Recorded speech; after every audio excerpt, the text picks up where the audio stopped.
O, ano naman yan, Kent, yung sunod? Eto, isang retired general, pinuna si Attorney Claire Castro. Bakit nga ba pinuna ng isang retired general itong si Attorney Claire Castro sa pagtanggol kay Lisa, na si Lisa naman daw ay hindi naman parte ng government? Ito ha.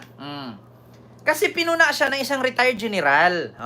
Itong retired general, ang sabi, bakit mo pinagtanggol si Lisa?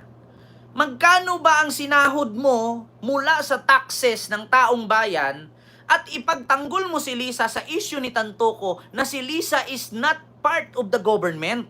Yan, question yan ng general. Ito, basahin ko lang ha, mga kababayan. Si Yussi Claire Castro ito. Pinuna ng isang general, o retired general. Ito. Kasi nga, sa totoo lang naman talaga mga kababayan, si First Lady Lisa is not part of the government. Asawa lang po siya ng presidente. Pero kung utusan siya ng presidente na ito ang gawin niya, rights din po ng presidente yon. Kasi, kumbaga, sa isang tahanan, may ilaw ng tahanan, may haligi ng tahanan. Tayo yung anak, sila yung magulang. So ito ha, mga kababayan.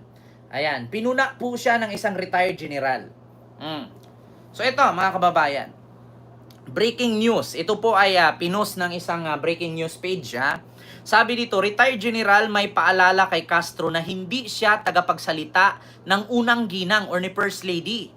Ibinahagi ni retired General Orlando De Leon na hindi dapat dinipensahan ni Presidential Communication PCO Undersecretary Claire Castro si First Lady Lisa Marcos. Ayon kay retired General De Leon, hindi umano opisyal ng gobyerno ang unang ginang. Totoo naman, hindi opisyal ng gobyerno si Lisa. Ipinagtaka rin ni De Leon kung bakit ginastusan ng gobyerno ang pagpunta ni Marcos sa Beverly Hills, California bilang parte ng Manila International Film Fest. Matatanda ang sinabi ni Castro sa isang press conference nitong Martes na mayroong PSG at iba pang security mula sa US si Marcos. May kasama daw mga PSG, natural, First Lady yan. At pangalawa, yung pinunta ni Lisa doon, no, is part of the Philippine culture. Yan po'y tinatawag natin na Manila International Film Fest. So, si Lisa po ang kumakatawan. Siya po ang panauhin nun. Mula sa Malacanang. So, natural lang po siguro, gastusan ng gobyerno yan kasi siya ang inappoint. Mahirap naman na si Sara ang gawin mo doon. Si Sara may sariling lipad. Ngayon, sabi dito, sa reaksyon ni retired General De Leon, let me remind Attorney Claire Castro, Lisa Araneta Marcos is not a member of the government nor an official of Malacanang. Her being the wife of the president doesn't entitle her to your service as a spokesperson paid for by taxpayers. Let Lisa Araneta Marcos speak for herself. Let her explain to the Filipino people why her trip to LA paid for by government is wrapped in the most despicable controversy. Let her face the wrath of the Filipinos. Tama naman ang sabi ni retired General De Leon. Ang problema lang kasi, si Lisa po ang kumakatawan doon sa Manila International Film Festival. No? So ngayon, mga kababayan, gusto ko lang din pong reaksyonan si General De Leon or ex-General De Leon. Speaking, tama naman siya. Kung bakit si Attorney Claire Castro ang nagsalita or nagtanggol kay Lisa, bakit hindi si Lisa? Ngayon, eto, gusto kong sagutin. Speaking of Lisa, speaking of Attorney Claire Castro, kung si Lisa hindi parte ng gobyerno, bakit daw sumagot si Attorney Claire? Natural lang pong sumagot si Attorney Claire kasi ang kasiraan ni Lisa magre-reflect kay Marcos. Sino ba ang amo ni Attorney Claire? Si Marcos Jr. Yan po ang amo ni Attorney Claire Castro. Kung may issue man si Lisa, madadawit ang presidente kaya mag-asawa po sila. Ngayon, let me just give you some example.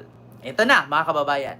Tanungin ko din kayo, bakit si Sara hindi nagtrabaho bilang Vice President, pabalik-balik dun sa dahig, bibisita sa tatay niya, parti ba si Digong ng gobyerno ng Pilipinas? Yun lang din po. Magkano din po ang sinahod ni Sara at binayad ng tax ng mga Pilipino na ginastos niya palipad pabalik-balik at kung saang lupalop ng mundo, hindi naman parte ng trabaho niya bilang public official at sinahuran din po siya ng Pilipino kung ano po ang trabaho ni Sara at parte ba si Digong para balik-balikan ni Sara doon? Digong ba is part of the government? Ganun lang naman kasimple eh. Kung questionin ninyo ang pagsagot ni Attorney Claire Castro, di ba? Kung ang pagsagot ni Attorney Claire Castro sa pagtanggol niya kay Lisa, natural lang po na sagutin ni Attorney Claire Castro kasi asawa ni Marcos yan. Kasiraan ni Lisa, magre-reflect kay Marcos. Ngayon ang tanong ko, magkano po ang sinahod ni Sara mula sa taxpayer ng mga Pilipino na ginamit at ginastos niya para balik-balikan si Digong doon? Trabaho ba ng Vice President? Ang pupunta ka ng dahig, bisitahin ang tatay mo? Is it Digong is part of the government right now? Yes or no? Di ba? Ganun lang kasimple. Questionin ninyo ang pagtanggol kay Lisa, questionin din natin. Bakit si Sara pabalik-balik o kung saang lupalop sa mundo lumilipad? Sinasahuran siya ng gobyerno. Taxpayer galing.